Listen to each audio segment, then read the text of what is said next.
OMG, true ba ang mga balitang ito na si Catherine Bernardo ay bumalik na?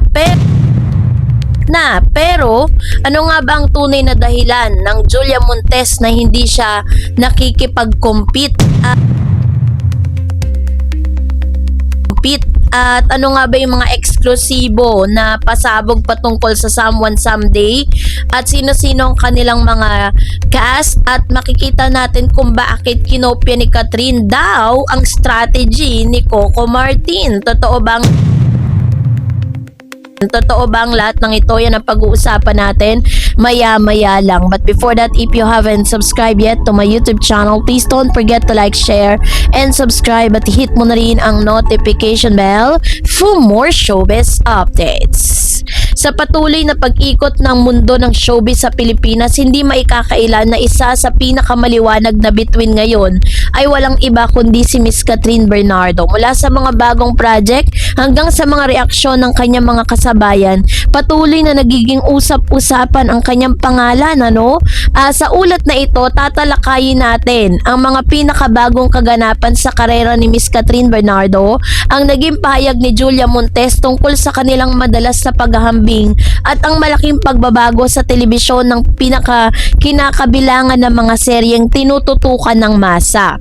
So, ang pagbabalik ng primetime Someone Someday ay isa sa pinakamalaking balita para sa mga tagahanga ni Asia superstar Catherine Bernardo. Ang kanyang pagbabalik sa primetime television sa pamamagitan ng bagong serye, ang pinamagatang Someone Someday. Ang seryeng ito ay isang feel-good drama na inaasahang magbibigay ng inspirasyon sa pag-ibig, pag-asa sa bawat pamilyang Pilipino. Ayon sa mga inilabas na ulat at opisyal na teaser ng ABS-CBN, gaganap si Catherine bilang isang batang Chief Executive Officer or CEO na nakabuo ng isang ng isang dating app.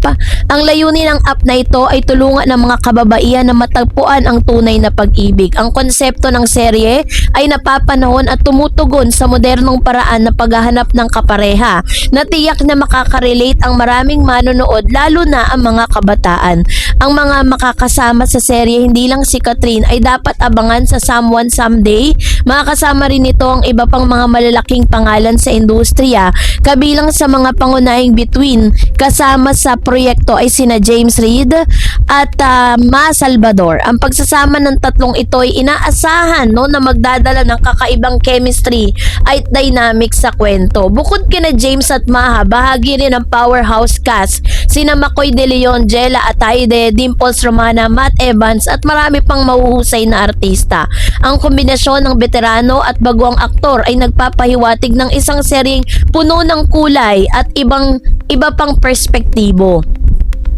Malawakang pagpapalabas ang Someone Someday ay hindi lamang mapapanood sa isang channel. Bahagi ito ng patuloy na content partnership ng TV5 at ABS-CBN na naglalayong dalhin ang mas marami at mas dekalidad na mga kwento sa mas maraming manonood sa iba't ibang platform. Ayon po sa ulat, bukod sa TV5, ang serye ay mapapanood din sa mga sumusunod na platform. Number 1, syempre mapapanood sila sa TV5 Free TV, ALTV Free TV, A2C Free TV, Kapamilya Channel Cable TV, Kapamilya Online Live Online, Streaming YouTube and Facebook, I Want Online Streaming, TFC International Broadcast, Netflix Streaming, First on Netflix. Yung ganitong malawakang pagpapalabas ay nagpapakita ng tiwala sa mga network na hatak ni Catherine Bernardo at sa kalidad ng proyekto. Ang pagiging available nito sa Netflix bilang streaming first ay isang malaking hakbang upang maabot ang pandaigdigang audience. So, ang pagsunod sa yapak ng tagumpay ay inilantulad din sa pagdating ng Someone Someday sa matagumpay na pagdating ng Coco Martin Sigabo.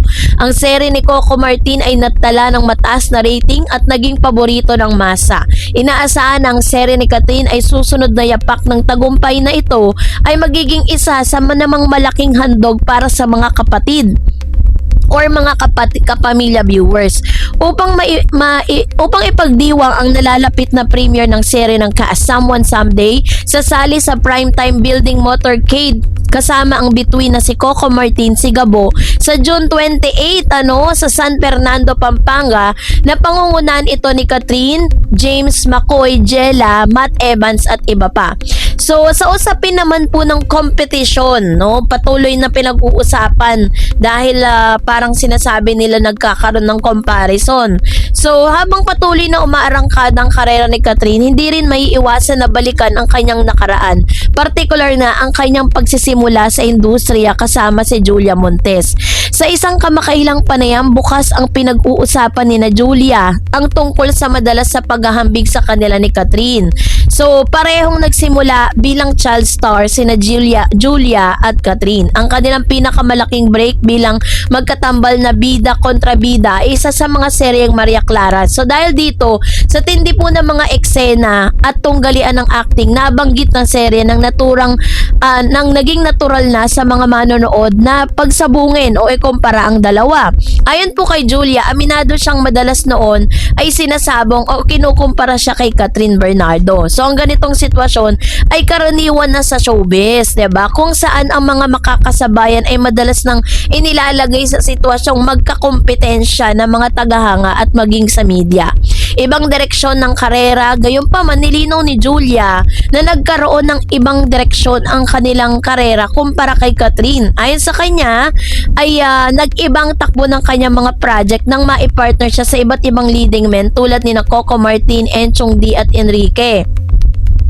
Sa kabila ng mga paghahambing, iginiit din ni Julia na masaya siya sa naging anumang narating ng kanyang kakompetensyang si Catherine.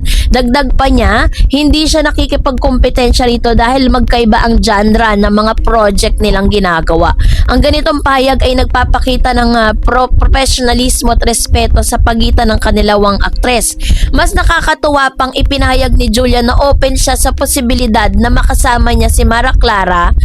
Ang ideyang ito ay tiyak na magpapaligaya sa mga tagahanga na matagal nang umaasa sa isang reunion project ng dalawa. Kung mayayari ito, tiyak na magiging isa itong malaking kaganapan sa telebisyon o pelikula dahil pareho na silang nag-mature bilang mga aktres.